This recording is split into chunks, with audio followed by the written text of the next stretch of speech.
Welcome to Carlton's Math Corner. Today we are going to be talking about writing expressions and equations. At this time, make sure you have your math journal as well as your vocabulary packet in front of you. Our target today is I can write a phrase as an algebraic expression, or later on will be as an algebraic equation. So let's start off with this situation. It says that the Earth has only one moon. However, other planets have many moons. For instance, Uranus has 21 moons. I don't know if you knew that, but imagine, if our planet had 21 moons. I mean, that would be pretty cool, actually. Now, Saturn has 10 more moons than Uranus. And so, what operation would you use in order to figure out how many moons Saturn has? Exactly. We would use addition. And what word kind of gives that away? I'm going to highlight it. What word informs us that we need to add 10 more moons? Exactly. This word right here, more. Whenever you hear the word more or more than, it always gives us a clue that we need to add. So how many moons does Saturn have? If you said 31, you are correct because 10 plus 21 would equal 31 moons. How about Jupiter? Jupiter, which I thought that 21 moons alone was a great number of moons. And Saturn has 31 moons, but Jupiter has 3 times more moons than Uranus. So how do we figure out how many moons Jupiter has? What operation would you use? Yeah, if you said multiplication, you are correct. What word gives you the clue that we are going to multiply? Yes, the word times. Times is going to give us that hint for multiplication. So if I take 3 times 21, what's 3 times 21? 63. 63 moons Jupiter has. That's pretty interesting information. Now here is a chart that gives us different words that represent addition, subtraction, multiplication, and division. And today we are going to use these words along with others to create an algebraic expression, and later on we're going to create an algebraic equation. Now let's talk about what is an algebraic expression. Well, an algebraic expression basically is kind of like a phrase, a math phrase that has a variable. So remember, variables are secret numbers, and we use letters to represent those secret numbers. And then it also has a number, and then it has an operation in it. And I basically mean addition, subtraction, multiplication, or division. And so down here, let's start off with addition. Whenever you see the word sum, now sum actually has been one of our vocabulary words in the past, and sum is the answer to an addition problem. Then more than or more, just like we saw in the previous problem, increased by, in all.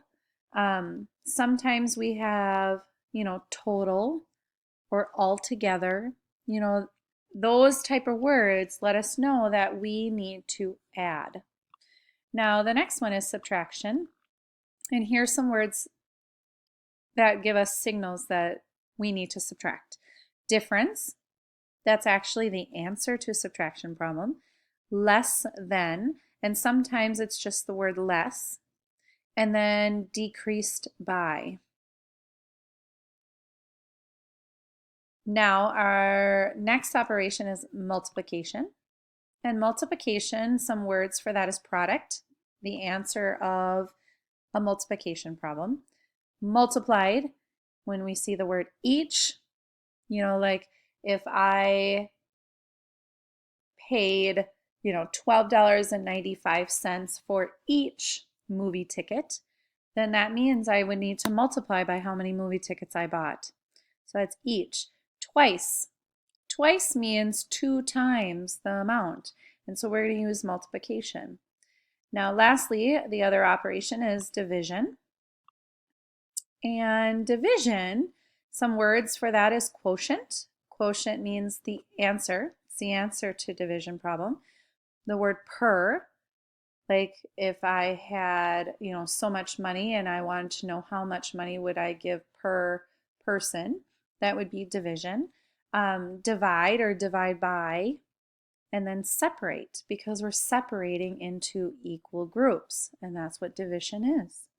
And so what we're going to do with these words is we're going to be given a phrase such as this one, and we are going to write an algebraic expression for it.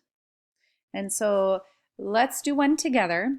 And remember, an algebraic expression needs a variable, it needs a number, and it needs an operation. And so all of those things put together will make our expression for us. And so here, right here, it says write the phrase, and notice this is in, whoa, let me try that again. This is in italics.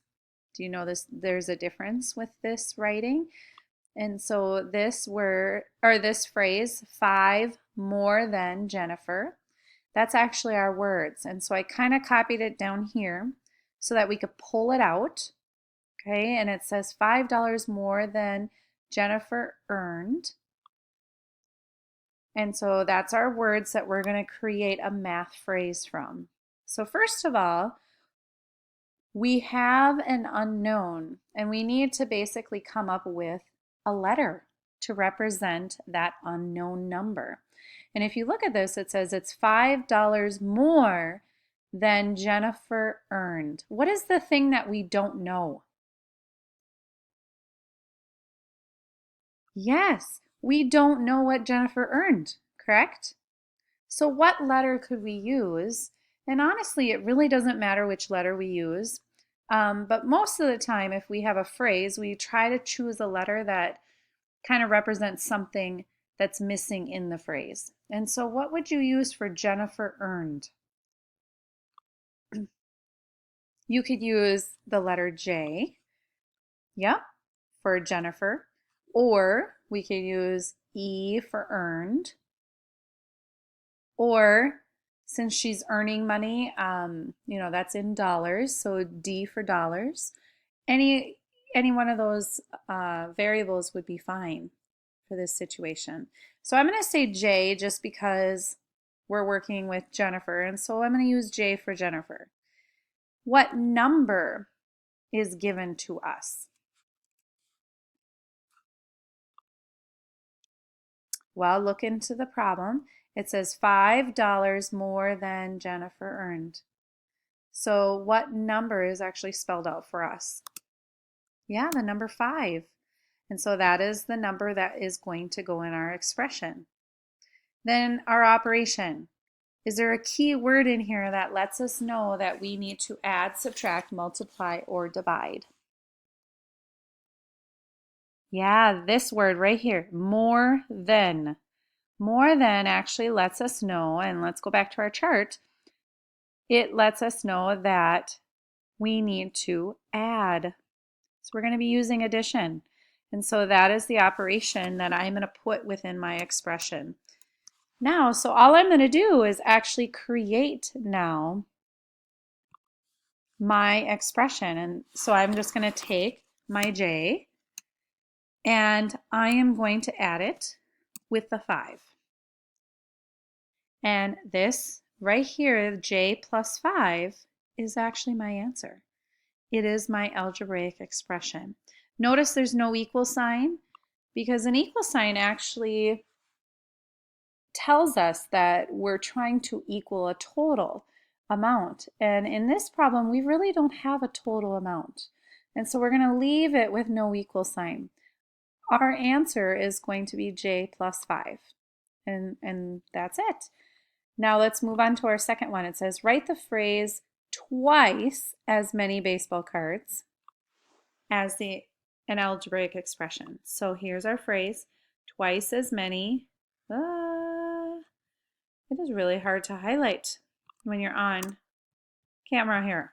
Okay, so twice as many, let's try this again if I go really, really slow. Twice as many baseball cards. Okay, so first of all, what is our unknown variable? What's the unknown? Yeah, we don't know how many baseball cards. So what variable would you like to use? Oh, I like it.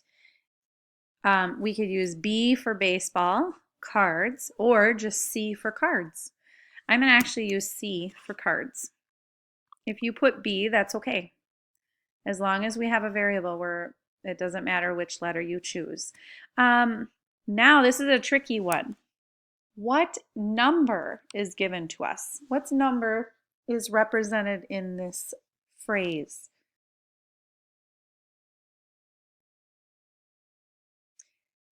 Yeah, what does twice mean?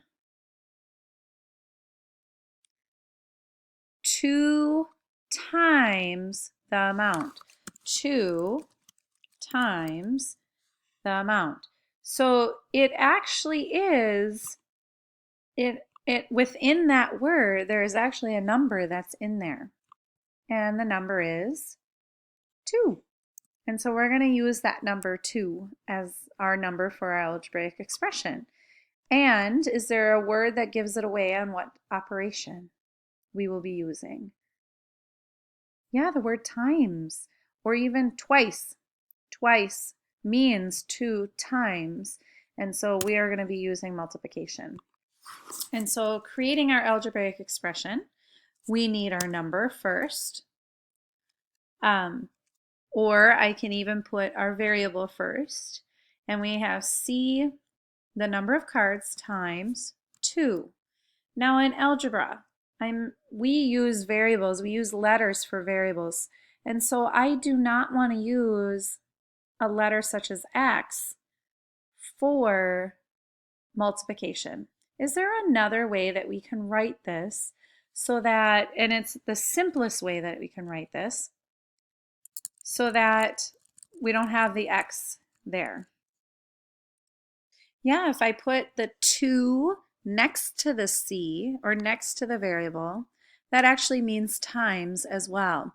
Now notice I put the 2 first because in algebra, I will tell you right now that you will usually see when multiplication is part of the problem, you will usually see the number come first and then the variable. Now if you wrote it as C first and then times 2, that's okay. It still actually represents the same algebraic expression.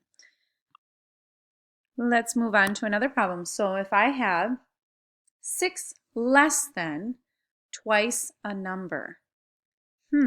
Okay, so, and notice I didn't put all the words, I didn't put variable or unknown variable and operation. And so we're just going to think it as we go. So first of all, what's our unknown?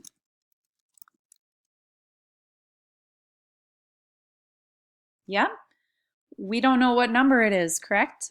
So we really can't, we don't know how we can take, we can't even take 6 less than a number if we don't even know what the number is. And so our unknown, we can just say n for number, okay? Now what number or numbers are in this problem? Yeah, do you notice we have the word 6 and then we also have the word twice? Now, I'm going to actually pause the video at this time because I'm running out of time. And we are going to do this in the next video together. Thank you so much for joining me at Carlton's Math Corner, and I look forward to meeting with you very shortly.